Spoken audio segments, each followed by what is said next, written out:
If you're pregnant and you're in labor, now is definitely the time to work smarter, not harder.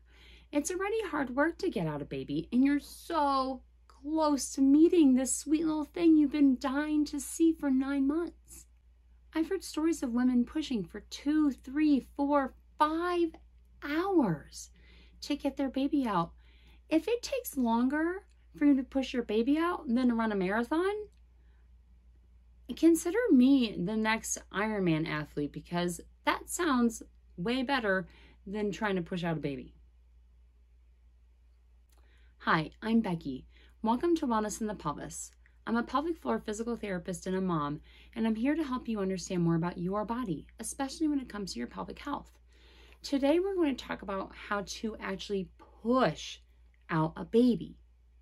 So let's shed some light on what's going on down there. There's a lot of reason why women have a hard time pushing out a baby. First off, the baby could be stuck inside your pelvis, stuck in the birth canal, and there's just no way they're going to come out. And so that's when obviously you would have a C-section. Or it could be, you had an epidural and you can't feel super well what's going on down there. Or you're really tired. You've been in labor for a long time and you are out of gas. So many people that I see after they've had their babies and come into my office, I find, especially if they've been pushing for a long time, it's often because they don't actually know how to push. And so I'm here today to help clarify what pushing actually feels like and how to know how to do it before you get into labor, so you feel confident about how to use your body correctly to get that baby out so you can meet them even sooner.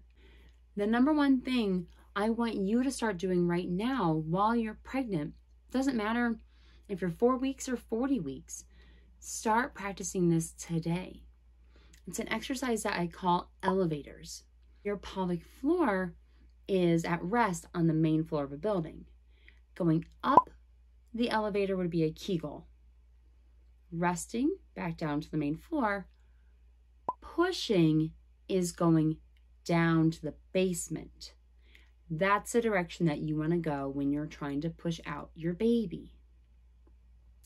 And so I recommend that patients start doing this at once a week to every couple of weeks, and then definitely once a week once they get toward the end.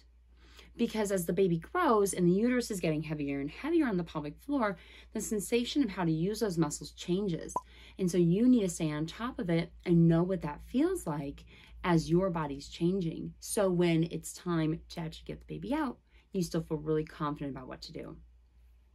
And so set a timer for about a minute or so, once a week, every couple weeks, and just practice going up so you know what that feels like. Rest, down, and rest. With this elevator analogy, right now, you may be going to like the second, third floor of this pretend elevator. During labor, you're going to be going to like the 100th floor. You're going to be pushing down way harder.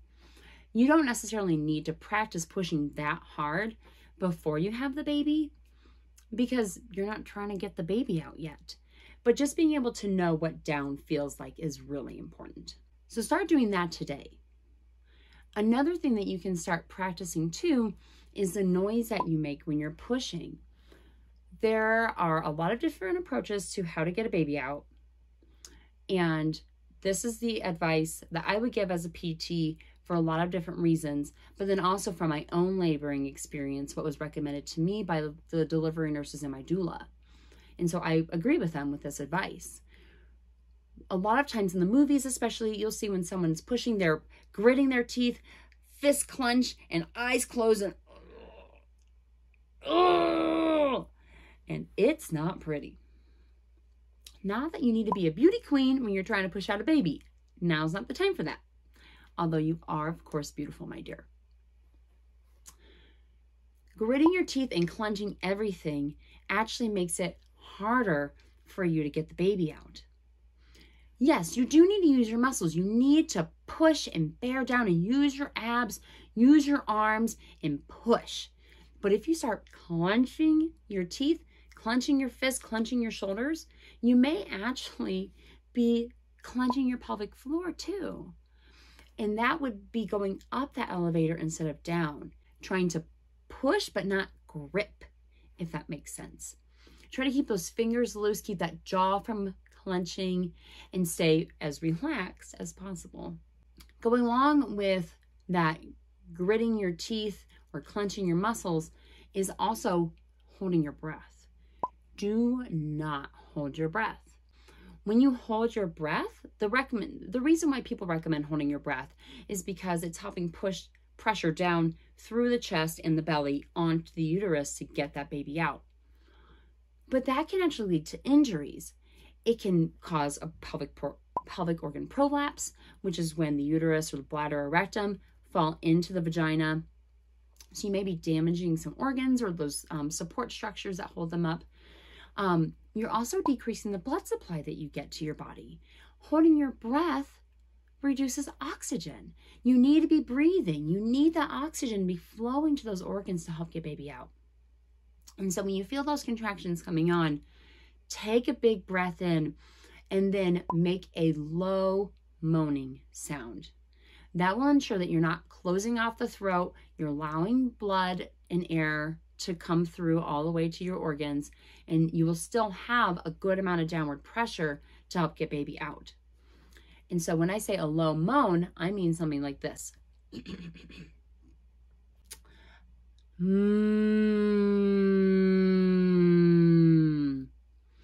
My lips are closed, but it's soft. I'm not clenching my teeth. You could also do this through a little bit more of an open lip and breathe out. Ooh. Doesn't really matter how you do it, as long as you kind of sound like a cow when you do it, as weird as that sounds. In another video, we'll talk about positions during pushing to help you actually orient your pelvis a little bit differently to help push baby out. But today I want you to start thinking about these two things that in and of themselves will really help you get baby out easier. So what questions do you have? Would you rather make a bison sound instead of a cow sound? Let me know. Let me know the difference. I don't even know. Don't worry about that like or subscribe thing. It's not really my thing either. I'm just here to help you understand more about your body. If that's something you're into, watch more videos. Thanks for coming. We'll see you next time.